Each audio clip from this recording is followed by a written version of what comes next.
Kia ora, let's have a little look at what you need to do to pass NCEA Level 1. What do you need to get?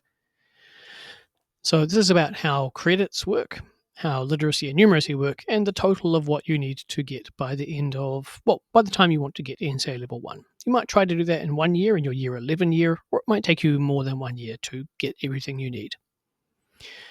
So to earn credits, you have to do work either in class or in an exam. The work you do in class, those assessments, once you complete one of those and hand it in, if you've done a good enough job to meet the standard, then you can gain some credits. And in the exam, if your answers meet the standard there, when they're marked and you get them back in January-ish the following year, that's when you gain those credits as well. You're going to get one of 4 grades for an NCEA piece of work. It's either going to be not achieved, achieved with merit, or achieved with excellence. Most pieces of work in Year 11, NCEA Level 1, are worth 5 credits. So if you pass, if you get achieved, or achieved with merit, or achieved with excellence, you will get 5 credits. If you get not achieved, you get 0 credits for that piece of work. So if it's an internal assessment you do during class time, you do a good job, you meet the standard, you're likely to get 5 credits. If you didn't finish it or it wasn't at the standard required, 0 credits. Same for an exam. Mostly they're 5 credits. If you pass, achieve merit excellence, you get 5 credits. Not achieved, you get 0. You're aiming to gather up enough credits to pass NCEA Level 1. To pass NCEA Level 1, you need to get 2 things. You need to get 60 credits at Level 1 or above, plus you need to get 20 credits, which is the literacy and numeracy requirement. So you could get 60 credits at Level 1, or you get 40 credits at Level 1 and 20 at Level 2, plus 10 literacy, plus 10 numeracy credits. This year and through to 2027, there's a couple of ways to get those literacy and numeracy credits. You can get them by doing the coreqs. Those are the assessments that specifically target literacy and numeracy. They are digital tests that you sit usually during the school day. You come to school, work on those. They are online. They take an hour to 2 hours-ish for each one. And if you pass those tests, then you are awarded 10 credits for the numeracy, or 5 credits for reading, and 5 credits for writing for those 3 tests that you can do. If you don't pass those, there is currently an alternative pathway, which means you can use some of the work you do in class, those assessments you do in class, or some of your exams to reach the literacy or numeracy requirements. You can try to do the coreqs, the tests, twice per year, as many years as you need to at college. So it might be that you give each one a go 3 or 4 times before you eventually pass, or it might be that you use the alternate pathway and therefore you don't have to pass those ones. That's currently in place until 2027. If you do use the alternative pathway, you use, for example, some of your English class work to pass the literacy requirements, those credits that you have used to meet that 20 credit literacy and numeracy requirement, they come out of your total from adding up towards your 60, and they go on the side for the 20. You can't use them in both columns. So if you do not pass the corequisite assessments and get those credits, you need to get a few more credits across all your subjects to be able to get that total 60 plus 20, or 80, as that would add up to. Here's one example of what that might look like for someone who did pass the coreqs, and I need to move my head out of the way. So if someone were to pass 60 credits in their classes across social studies, phys ed, English, science, art, dance, digital tech, each one of those number 5s in that column represents a piece of work that student has completed either in class or in the exam. They've reached either achieved merit or excellence, therefore they've gained those 5 credits.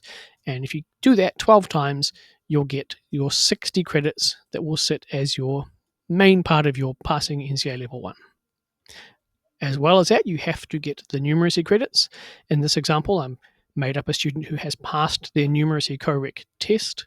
That gained them 10 credits of numeracy credits by doing that corequisite digital assessment. This imaginary student has also passed their reading and their writing coreq, which means that they gained 10 credits of literacy credits. So adding all that up, we get to 80, 60 in the subject assessments, and 20 from those extra assessments, the coreq tests that the student has passed. But what if they did not pass those? There's another example on the next slide. Here we have a student, an imaginary student, who has passed their numeracy assessment. They have not passed the 2 coreqs for literacy. So they passed numeracy, did not pass both of the literacy coreqs. You have to get all 10 literacy credits either by passing the coreqs or by taking them from your subject assessments. You can't mix and match.